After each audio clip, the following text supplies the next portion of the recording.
Alright,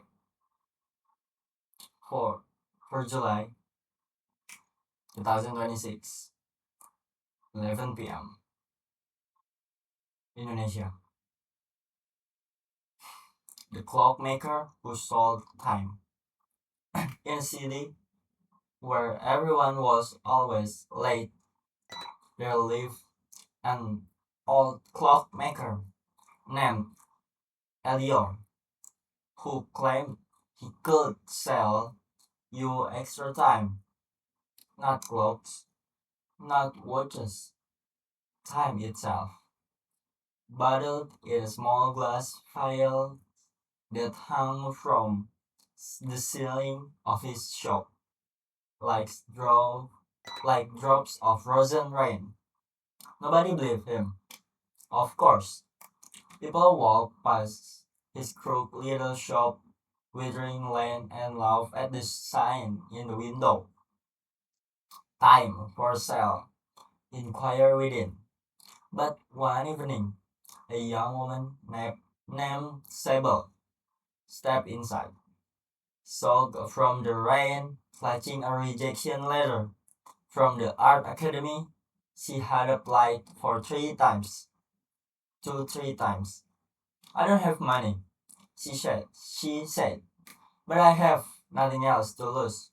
So tell me, is it real? The time?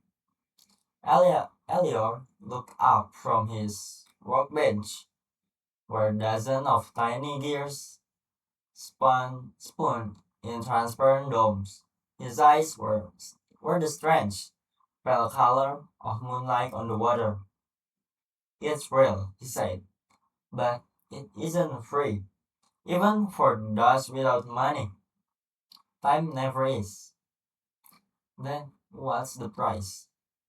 He pulled a file from the ceiling, one that glowed faintly gold like a captured sunset.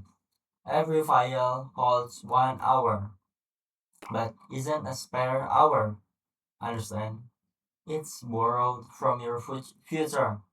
If you drink this, you get 1 more hour today.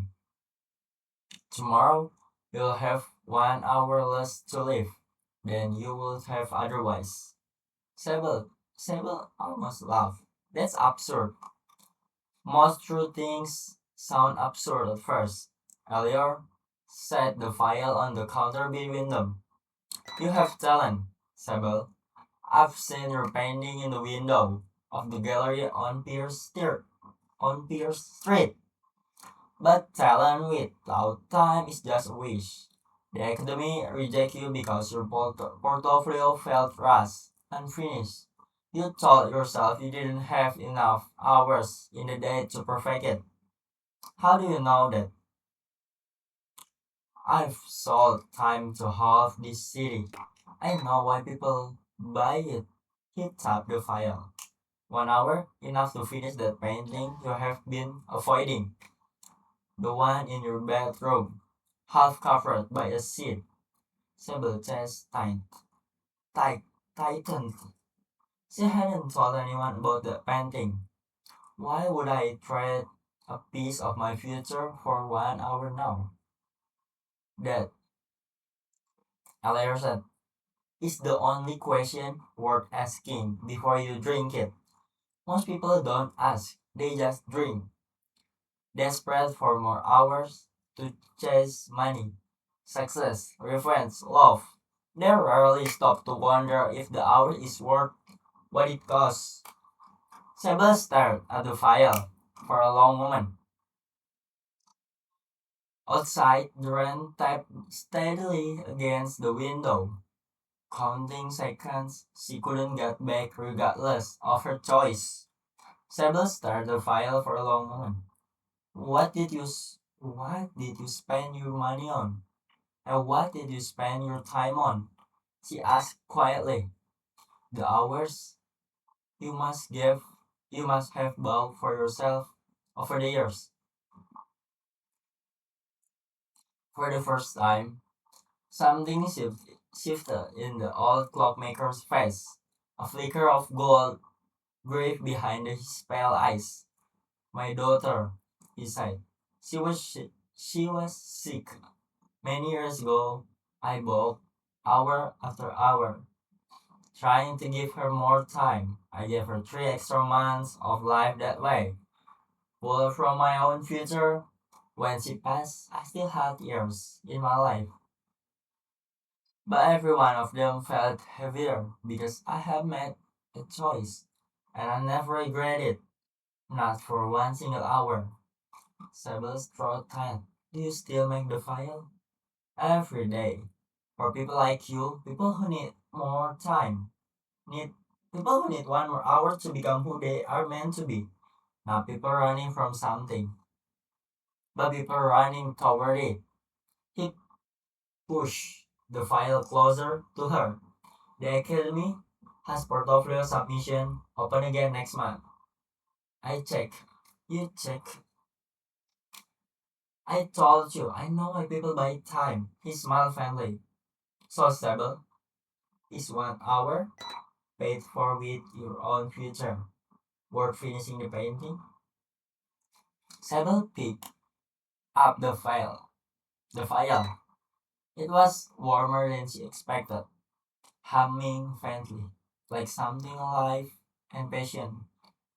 She thought of the painting under the seat, the one she'd started 3 years ago and never had the courage to complete.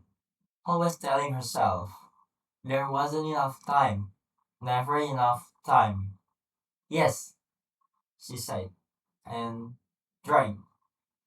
The shop dissolved around her in a wash of gold light. And when her eyes opened again, she was standing in her bedroom,